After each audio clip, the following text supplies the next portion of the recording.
सभी साथियों को मेरा नमस्कार। स्वागत है आप सबका 19 फरवरी की इंडियन एक्सप्रेस एनालिसिस में। पहले विश्व खबर आती है भारत नेपाल संबंधों को लेकर। वर्तमान में उड़ीसा में एक घटना हुई जिसकी वजह से भारत नेपाल संबंध थोड़े से चर्चा में एक आ गए हैं। घटना हुई एक स्टूडेंट के एलिजेड सुसाइड को लेकर। कहा जा रहा है कि स्टूडेंट ने सुसाइड करा है। अब आप बोलेंगे सुसाइड करने से अंतर्राष्ट्रीय संबंध कैसे हिल जाएंगे। दुखद बात तो है, किसी भी छात्र का किसी भी देश में किसी भी स्थिति में सुसाइड करना बहुत ही दुखद माना जाता है भी, करना नहीं चाहिए। मगर यहाँ इंटरनेशनल प्रॉब्लम कैसे हो गई कि जो कॉलेज एडमिनिस्ट्रेशन था उसने बहुत ही बदतमीज़ी के साथ नेपाली छात्रों के साथ डील करा। बाद में उनके प्रोटेस्ट वगैरह, उनकी बातें नहीं सुनी और ओपनली वीडियोस सर्कुलेट होने लगी एक्स प्लेटफॉर्म पर भी, सोशल मीडिया पर, जिसमें कॉलेज प्रशासन, कॉलेज के प्रोफेसर्स, टीचर्स धमकी दे रहे हैं कि नेपाल चले जाओ, जितनी नेपाल की जीडीपी है अ, उससे ज़्यादा का एक्स वाई जेड पैसा है वगैरह वगैरह। मतलब बहुत ही रूड बिहेवियर का ट्रीटमेंट करा गया।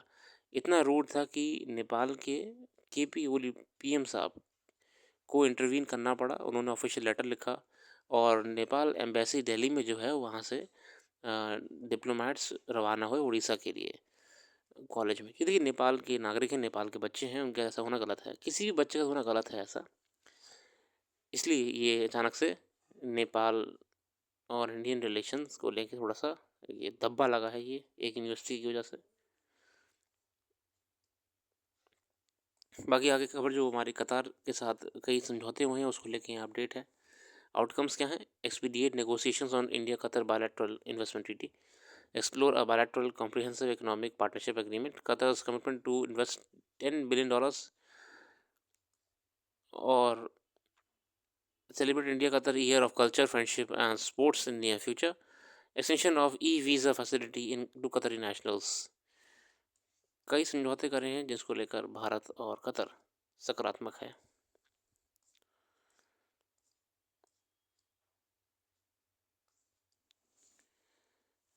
New Chief Election Commissioner can begin by being more welcoming of questions, responding in the impartial voice of Constitution Authority। New CEC Ganesh Kumar comes to his office in a challenging moment for Election Commission to begin with. There is controversy over the appointments. Leader of Opposition Rahul Gandhi, part of the three-member panel, has made his protest over the midnight decision public, alleging it was disrespectful and discourteous of the government। देखिए, chief election commissioner को लेकर controversy appointment को लेकर ये हो रही है कि उनका एक तरफा अपॉइंटमेंट करा गया है। The government acted as per law it enacted after being prodded by the Supreme Court. This controversy will resolve after the issue gets its day in court। The new selection commission task force at Ardas one, he takes charge amid a heightened political polarization on the end and the government entering a third term with a bar down tally but noticing up successful electoral gains। तेरी controversy के apart अगर हम देख रहे हैं यहाँ पे तो नई नई चुनौतियाँ हैं इलेक्शन कमीशन के पास में, जो उनको समय रहते एड्रेस करने की ज़रूरत है। ट्रस्ट है, ऑनेस्टी है, इम्पार्शियलिटी है, इसको ध्यान रखना पड़ेगा। Recent elections, opposition has stepped up the decibel levels of questions about the fairness of poll process।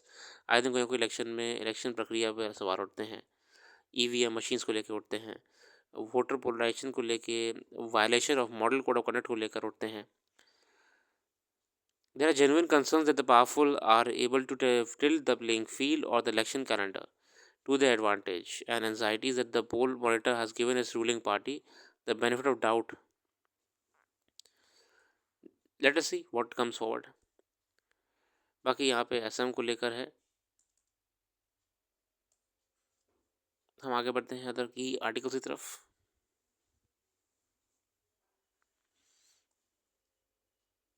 Argentina में बड़ी घटना हो गई एक। अर्जेंटीना के प्रेसिडेंट साहब ने क्या करा, क्रिप्टो करेंसी लॉन्च कर दी, तुगलकी फरमान निकाला, बाद में उसे वापस ले लिया। इससे लोग का बड़ा नुकसान हो गया और वैल्यू उतनी बनी नहीं करेंसी की। Argentina's President Javier Milei promoted a crypto name meme Libra on a social media platform, only for the currency to implode in a few hours. We saw Milei backtracking, promoting of the coin and cashing tens of $1 million and retail investors। अब लोगों ने invest कर दिया मगर वो बिल्कुल fall हो गई। This is a private project dedicated to encouraging the growth of Argentina economy. उनका बड़ा यहाँ पे मजाक बना। As per industry analysis, the Libra meme coin hit a peak market cap of $4.5 billion, but within the 3 hours of launch, insiders who have promoted the coin are believed to have cashed out more than $87 billion.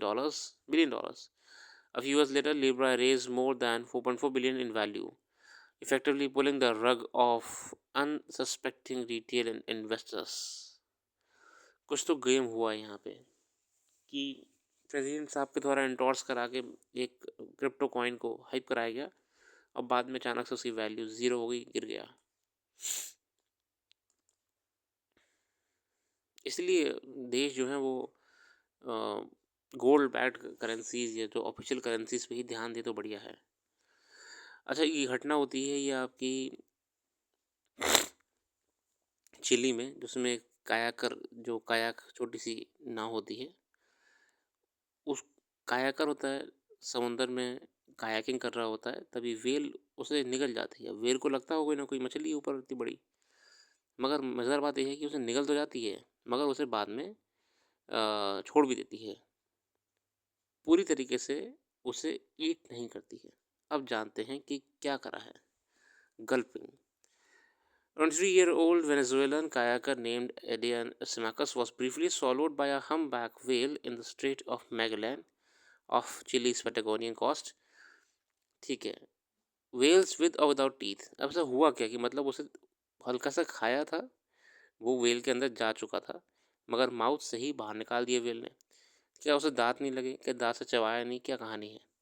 There are broadly two families of whales, baleen whales and tooth whales. There are 14 species of baleen whales, including the blue whales, humpback whales, and grey whales. Instead of teeth, these whales have baleen, which is essentially a filter feeding system inside their mouths. Baleen is more made of a keratin, the same protein that makes up human hair and fingernails. Baleen whales use these systems to filter small prey, such as krill, planktons, and small fish from water. यहाँ पे आप देख रहे हैं कि कितना अलग structure है इनका। टूथ वेल जबकि जो होती हैं उनमें टीथ होते हैं। There are more than 70 species of these whales, including the sperm whale, beaked whale, and killer whale. Dolphins are a type of tooth whale. Dolphin आपकी तरह से टूथ वेल होती हैं। These whales actively hunt larger prey such as fish, squid, and sometimes even seals. Cannot swallow a human. Neither baleen whales nor tooth whales can swallow a human, although they have very huge mouths. Their throats are much smaller. A humpback's throat is roughly the size of a human fist. Tooth whales have a larger oesophagus than baleen whales. However, they are too incapable of swallowing an entire human. और वो human swallow नहीं कर सकती हैं. Sperm whales are an exception. They are only whales with throats large enough to swallow a human, but it is a billion to one thing for a sperm whale to swallow a human. The humpback whale that briefly took Symmachus in his mouth could have done so by mistake. According to experts, Diana Schultz, a co-founder and director of research at Blue Ocean Society, told, humpbacks often feed in the manner seen in the video by charging to surface with their mouths open to capture concentrated prey. It likely did not know the kayaker was above it, especially given the cloudy conditions and the assumed concentration of prey. अब देखिए इसके पीछे क्या घटना हुई होगी। देखिए, जो बड़ी बड़ी वेल्स होती हैं, हम्बैक वेल्स वगैरह होती हैं, सतह के आसपास में देखेंगे बहुत सारी छोटी छोटी मछलियाँ होती हैं जो झुंड में चल रही होती हैं। क्रिल्स वगैरह हम कहते हैं, क्रिल्स हो गई है, बहुत सारी छोटी छोटी मछलियाँ होती हैं। जो हम्बैक वेल होती है वो उन्हें खाने के लिए जब आती है, हम्बैक वेल, तो वो एकदम स्पीड से आती है जितनी वो अचीव कर पाती है ऊपर की तरफ। ठीक है, आप वीडियो पे देखिएगा, और मुंह अपना बड़ा सा खोल देती है। ठीक है, अपना बड़ा सा मुंह खोल देती है,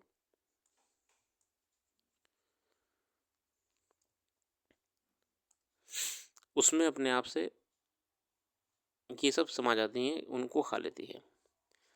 अब यहाँ पे साइंटिस्ट जो कह रहे हैं, इन्होंने एनालाइज करा कि जो कायाकर था ऊपर, उसको शायद वेल्स ने फिश वगैरह समझ लिया होगा शैडो वगैरह से कि यहाँ पे कोई भारी मात्रा में फिश वगैरह हैं, अपना मुंह खोला होगा, उसमें उसको गल्प कर लिया। ये हो सकता है कारण, वरना intentionally 1 in a billion chances हैं कि वेल कभी किसी ह्यूमन को खाए। Mouths open to capture concentrated prey. As humpbacks rely primarily on their hearing and small motorless vessels, such kayaks make a very little sound. It is possible that the whole whale did not know that it was there. और ये भी हो सकता है कि whale को idea नहीं था कि वहाँ पे ये भी है। There are many aspects here. New CEC under new law, नया अपॉइंटमेंट्स लॉ जो लाया गया था इनके लिए, उसके बारे में यहाँ पे बता।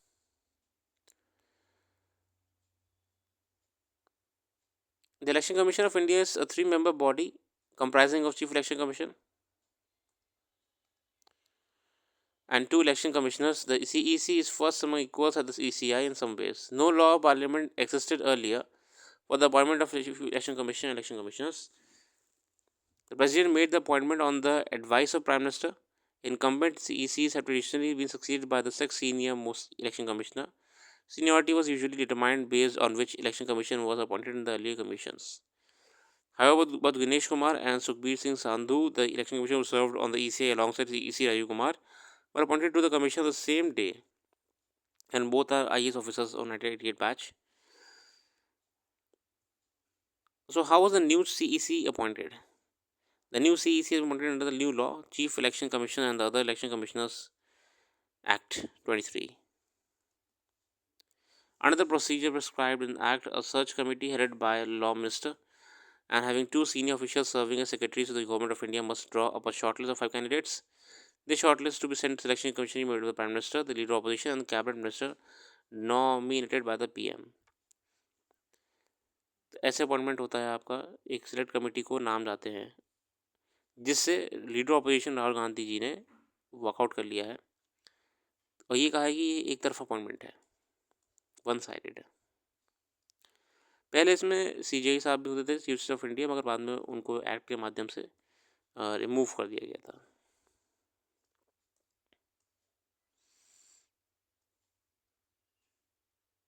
The act changed the composition of selection committee from one recommended by the Supreme Court. It replaced the CJI with a union cabinet minister to be nominated by the Prime Minister. उनकी जगह एक union cabinet minister को लाया गया था। Do the new appointments settle the matter now? No. Supreme Court, as the LOP said, has been hearing petition challenging the new appointment process. The non-profit group Association of Democratic Reforms has challenged the removal of Chief Justice of India as a member of selection committee under the new law. The key constitutional question raised by this petition is whether Parliament has the legal authority to override or modify a judgment of constitutional bench through legislation or by promulgating an ordinance. Although the petitioner sought an early hearing before Rajiv Kumar's retirement, the Supreme Court scheduled it for February 19, a day after his exit. प्रयास था कि पहले hearing हो जाए, मगर date बाद में लगी है। बाकी इसी से आज की रखते हैं। अपना कीमती समय देने के लिए बहुत बहुत धन्यवाद। कल फिर आएंगे नई वीडियो के साथ, जुड़े रहिए और वेबसाइट को भी जरूर विजिट करिए। Thank you.